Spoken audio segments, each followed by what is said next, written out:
witness, hindi po kayo nag-cross-examination? Is it part of your legal strategy or talaga nakikita niyo lang na hindi na kailangan mag-cross-examine? Well, sa totoo lang, it wasn't really on the legal strategy side. It was more of, doon naman sa naging testimonya ng witness, wala naman tayong nakitang issue doon.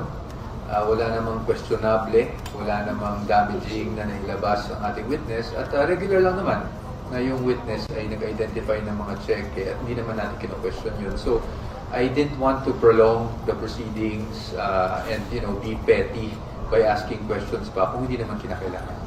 Sir, speaking of cross-examination, cross-examine ko on the second, may isa kasing term, may mga terms kasi na float doon, yung unusual, saka yung isa pa.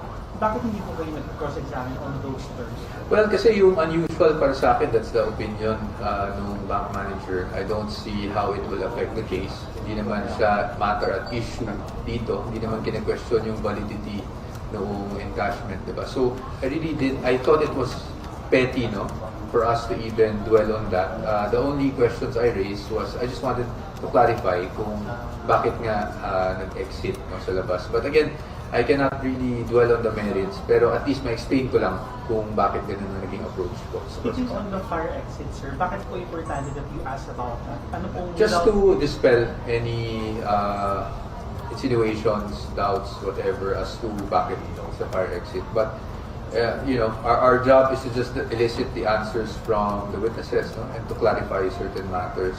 So as you can see naman, and as I've always said, I'm committed to not delaying the proceedings. So kung hindi naman, and that's just not me but the entire defense team, no? So kung hindi naman kailangan magtanong pa ng additional questions, we don't want to be petty about things.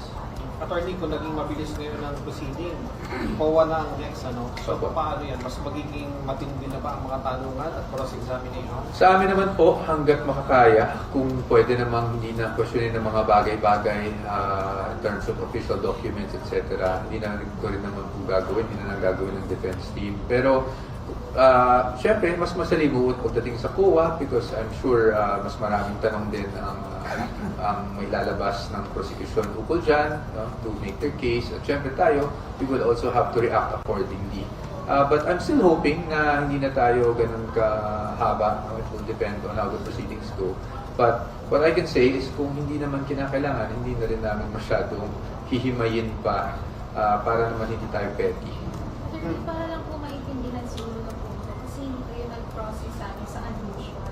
So, what we do not accept, do not agree na this is an unusual transaction. Hindi naman po sa we do not agree. That is the opinion kasi of the bank manager based on her experience. So sa atin, kung yun ang opinion niya, yun ang opinion niya. But that doesn't change anything or that does not put anything at issue dito sa case. Kasi ang pinag-uusapan naman dito, hindi ba yung use of the funds, no? It's not the withdrawal of the funds. So hindi, para sa akin, again, I'm overusing the word, parang masyado ng petty talaga kung pati yun ay patulan pa natin. So, Attorney, dun sa objection niyo po. your case, parang, No, not at all. Attorney, dun sa objection nyo, dun sa mga opening statements, maging nung nakaraang linggo, laging binabanggit the conclusion of facts and conclusion of law. Pwede yung expound para mas maintindihan ng ating mga kababayan kung ano yung conclusion of law, ano yung conclusion Ibig of facts. sabihin kasi sinasabi mo na ginawa ng isang tao ang isang illegal na act when in fact hindi pa napapatunayan at hukom lang naman ang pwede magsabi niya. Attorney, bago natapos itong trial, may binanggit si presiding officer patungkol nga doon sa opposition nyo doon sa pagpapalit ng sequence. Opo.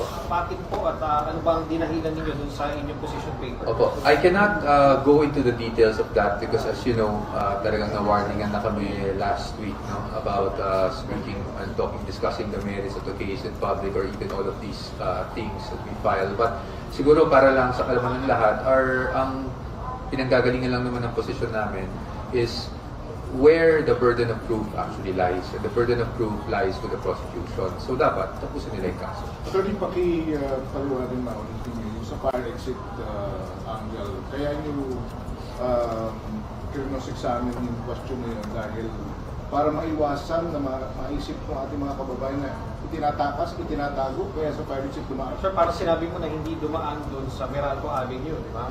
Para lang para lang hindi na magkaroon ng any negative connotation kung bakit ba sa fire exit. In-explain lang natin kung nasaan ba talaga ang land bank DepEd, which is inside the DepEd compound. At may fire exit nakadikit yun na pwedeng dumiretso sa loob. Sa totoo ako po, wala po akong personal knowledge. That's why inilicit kasi never ko pong nakita never po akong pumasok sa DepEd land bank. That's why I had to elicit that from the witness. There are a lot of questions have been asked about the size of the bag, the shape of the bag, what kind of bag.